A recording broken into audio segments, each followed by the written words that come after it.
Amém, queridos? Mais uma vez, graça e paz da parte de Deus e também de nosso Senhor e Salvador Jesus Cristo, aquele que vive e reina para todo sempre. Nosso coração, devemos dizer sempre que ele se acha alegre, até porque na presença do Senhor, diz a palavra de Deus, que até a tristeza ela salta de alegria. Então, todas as vezes que nós fazemos como Davi diz: eu me alegro quando estou com meus irmãos em reunião. O Salmo 133 diz assim, Davi diz: a minha alegria é quando eu estou reunido na casa do Senhor com os meus irmãos, como estamos fazendo mais uma vez nesta noite. Vamos abrir nossas Bíblias em 2 Timóteo. Paulo escrevendo a Timóteo no capítulo, em 2 Timóteo, no capítulo 4, no verso de número 6, que diz assim: quanto a mim, estou já sendo oferecido por libação, e o tempo da minha partida é chegado. Combati o bom combate, acabei a carreira e guardei a fé. Feche os teus olhos. Querido Deus, lemos a tua palavra. Dentre todas as riquezas que há nela, nós escolhemos esse trecho das Escrituras e queremos a virtude e a unção necessária para que esta exposição ela possa vir preencher e enriquecer as nossas almas. Alma esta que não se satisfaz com absolutamente nada nesta vida ou nesta terra. Só a tua palavra, Senhor, pode nutri-la, satisfazê-la, alimentá-la. Obrigado, que nada perturbe esta nossa hora. Nós te pedimos por amor de Jesus, o Redentor e Salvador. Amém e amém, Jesus. Coloquei como tema o testemunho que todos precisamos dar. Quando Jesus nos chama, e se nós estamos aqui é porque Ele nos chamou, Ele nos chama com uma finalidade. Deus, Ele é um Deus sonhador. Esse nosso Deus, o Deus da Bíblia, o Deus da igreja, é um Deus sonhador. Ele sonha com os seus filhos, como qualquer pai. Veja bem, quando nós fomos gerados, os nossos pais sonharam conosco. Nossos pais imaginaram que nós todos seríamos grandes homens, grandes mulheres. Nossos pais não imaginou que nós não íamos absolutamente dar em nada. Nós sabemos que muitas pessoas assim o fazem, e essas pessoas o fazem por quê? Porque eles enveredam por caminhos que a minha Bíblia, sabe como é que ela chama? A minha Bíblia chama de caminhos tortuosos. Não é o caminho correto. Bom, Jesus diz: eu sou o caminho. E por que ele se intitula o caminho? Porque ele é um Deus de atributos. E ele diz assim: porque eu sou a verdade, porque eu sou a vida. Então as demais outras coisas e pessoas, elas não são caminhos. Pode ser atalhos, pode ser veredas, pode ser qualquer, mas caminho não. Caminho é só um. E ele diz: porque eu sou o caminho. E ele indica, dá o porquê dele ser. As demais outras coisas não são verdade. Pode até ter alguma coisa, alguma parcela de verdade nas demais outras coisas, mas por não ser a verdade absoluta e a verdade plena, então não é o quê? O caminho. e por não ser, verdade absoluta, não é o caminho, e também não é vida. Só o caminho é vida. Mas nós vemos aqui alguém está falando que está antevendo a morte. O texto que nós lemos do verso 6 e 7 do capítulo 4 de 2 Timóteo está falando que da morte, que o apóstolo Paulo estava por sofrer e sofreu verdadeiramente. Paulo foi morto em Roma, lá aquela cidade lá que tem a maior religião do planeta, essa religião naquele lugar é que causou esse estado e demais outros estados de coisas, porque não admite o quê? Não admite contrariedade nem adversidade. Mas o Paulo, ele era o que Deus, ele deseja que eu e você sejamos. O que ele deseja? Que nós sejamos uma testemunha fiel. Por quê? Porque ele é fiel e verdadeiro.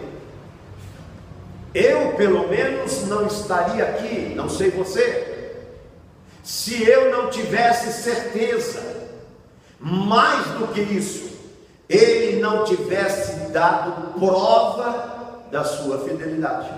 Ora, pouco tempo atrás, tive mais uma prova da sua fidelidade, quando fui levado às pressas para a cirurgia, e lá ele o que? Reverteu esse quadro, mudou essa situação, provando que quando nós entramos, ele diz: quando você estiver na água, eu estarei convosco, e quando você estiver no fogo, eu estarei convosco. Então, veja bem, o fogo começou a arder na minha vida, e eu fui levado às pressas para o hospital. Não era um médico, são 3 médicos, depois mais 3 médicos, outros 3, eles resolveram levar-me para a cirurgia. E quando chego, o cirurgião, ele me dá alta e me envia para casa, dizendo que eu havia respondido bem, que a minha recuperação em 2 dias foi esplêndida. E ele então me medicou e me enviou voltando para casa. Eu vi muitas pessoas falando em Deus lá, eu vi muitas pessoas chorando, eu vi muitas pessoas sofrendo, mas veja bem, a dor não é de maneira nenhuma o indicador de que Deus, ele se tornará sensível à sua dor. Veja quantas pessoas estão sofrendo ali no Nepal agora, quase 5.000 pessoas mortas e uma enormidade de pessoas feridas e desabrigadas. 1/3 da nação está sucumbindo, 1/3 da nação do Nepal está. Agora, quem é que pode socorrê-los? Quem é que pode socorrê-los? Pelo menos no meu caso, não é a primeira vez que acontece na minha família coisa desta natureza. Então ele foi e me resgatou. Ele me resgatou, tirou-me de lá, do poço fundo, do charco de lodo, onde ninguém poderia me tirar. Ninguém. Então ele é um Deus fiel, ele é um Deus verdadeiro. Por isso, por ele ser o caminho, entendeu? É que eu creio nesta verdade de vida e sigo. Agora eu pergunto, e você? Quem é que você está seguindo? Eu quero dizer para você uma coisa: se você estiver seguindo a Ele, o caminho que é Jesus Cristo, você corre muitos riscos, muitos riscos. O Paulo estava agora em risco de vida, Mas como se comporta uma pessoa que está o quê? No corredor da morte? Eu não sei como aquele moço que foi traficar na Indonésia e hoje ele foi morto, hoje ele foi fuzilado. Eu não sei como ele se sentiu no corredor da morte. Não sei. Certamente temeu a morte. Por quê? Porque a morte é um inimigo cruel. A morte sem Jesus, ela é horrenda. Ela é, presta atenção, aterradora. A morte sem Jesus. Tenho feito alguns férios, alguns velórios, alguns cultos fúnebres, e tenho visto não só o aspecto do morto, como também visto o quê? O comportamento daqueles que estão ali constrangidos, velando. E eu quero dizer para você que quando, presta atenção aqui, o defunto não é um cristão, o pesar é maior. Quando o defunto, ele não viveu em Deus e para Deus, como Paulo aqui, é uma coisa, é um quadro horroroso, é funesto mesmo. Mas quando esta pessoa, eu já estive em vários, ela viveu a sua vida para o propósito que Deus a trouxe na terra. Presta atenção, assim como eu disse no começo da mensagem, os nossos pais, quando nos geram, quando Ele nos coloca no mundo, eles têm um propósito conosco. Ele quer que nós honremos a Ele.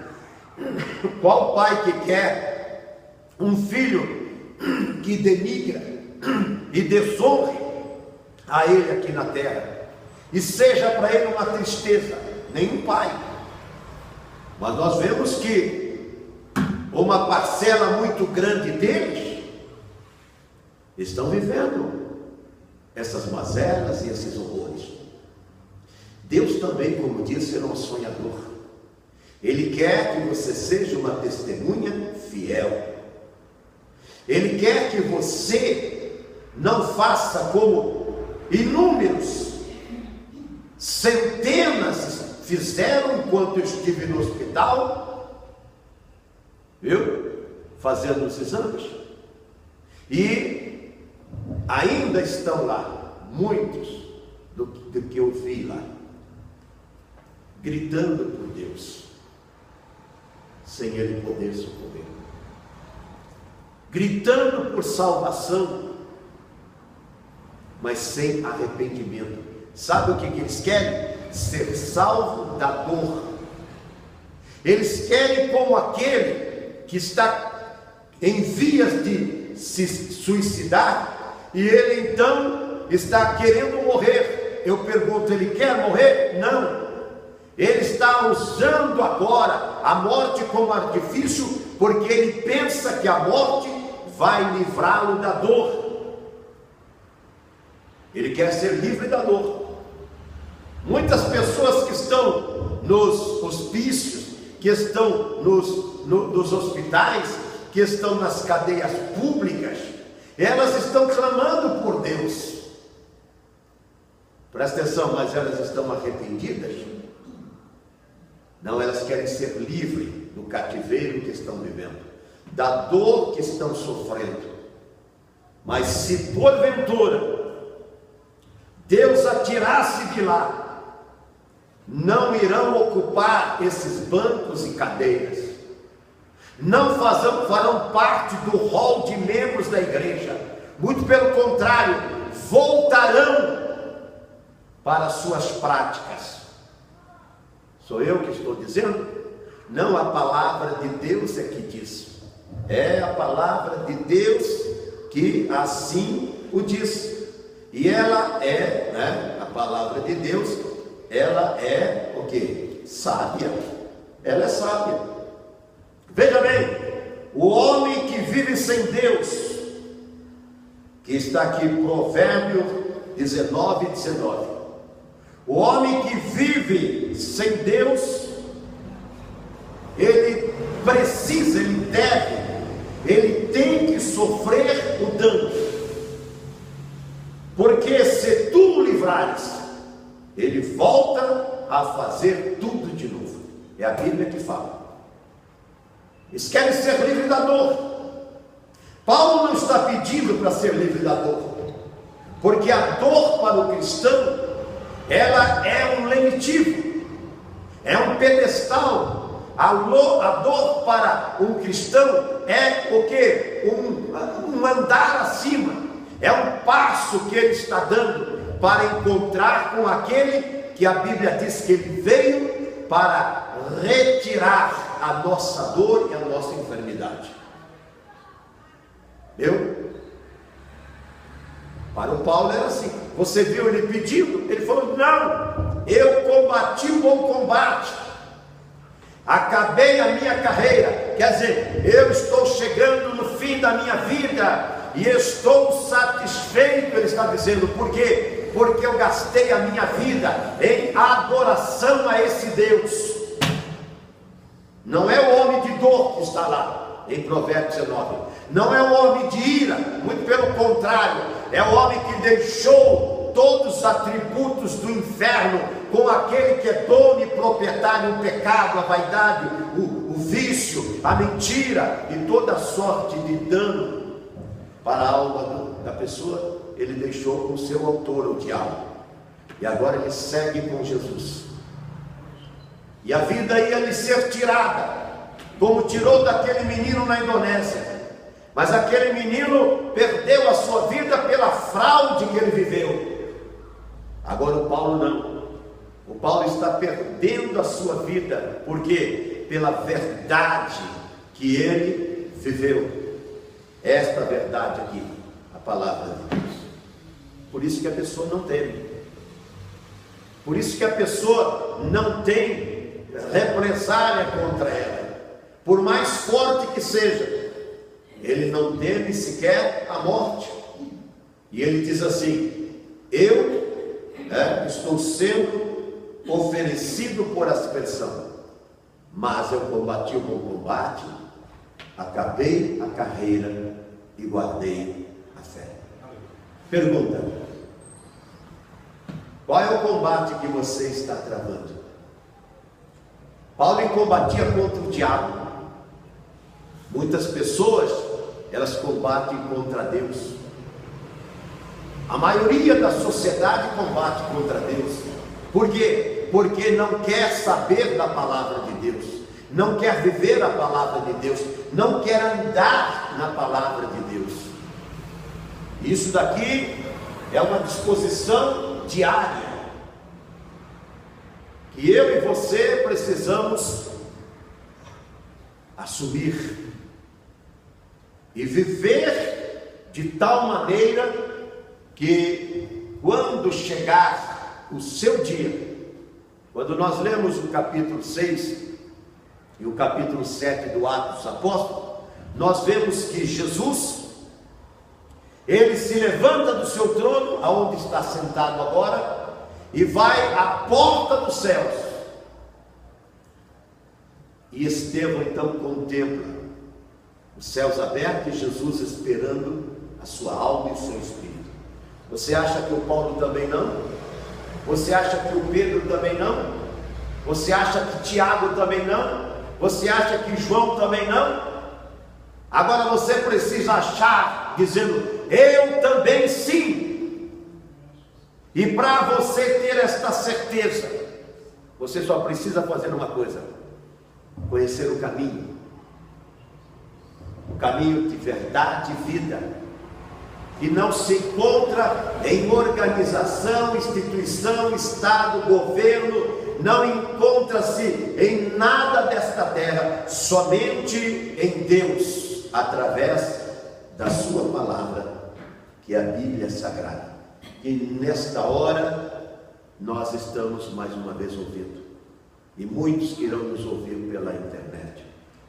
E a nossa oração é que você que talvez tenha vivido ou esteja vivendo uma religiosidade apenas aparente, talvez seja um cristão nominal, quer dizer, de nome, mas na verdade você sabe que a sua vida cristã é uma fraude, é um lobo, é uma mentira. E Jesus quer que você seja uma testemunha fiel. Fiel é aquele que nos prometeu. Jesus prometeu que aquele que for fiel até a morte, Ele dará a coroa da vida. É isso que Ele quer. Ele quer que a morte não seja assustadora, não seja apavorante para você. E ela só não é para o crente que acredita na ressurreição, que acredita na vida eterna, que acredita em Deus e sabe que Jesus Cristo, Ele cumpre a sua palavra e voltará para nos levar para onde Ele estiver, porque Ele quer que você esteja também. Fiquemos em pé e oremos. Bendito Deus e eterno Pai, neste maravilhoso nome que é o nome de Jesus eu oro, quando novamente, Senhor, nós estamos diante de Ti, ouvimos a Tua palavra.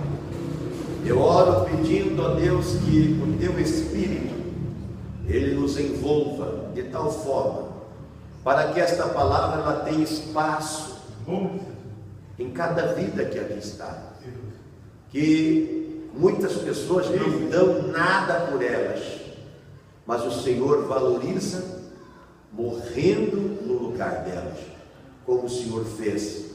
O Senhor morreu por cada pessoa que está aqui, Jesus. Agora eu oro pedindo que o Senhor dê força a cada uma delas, para vencer a natureza, a carne, vencer a si mesmo, Senhor, vencer as paixões, os vícios e toda sorte de vida mentirosa que estão vivendo, para, Senhor, serem testemunhas fiéis. Obrigado, Pai, em nome de Jesus. Amém? Nós vamos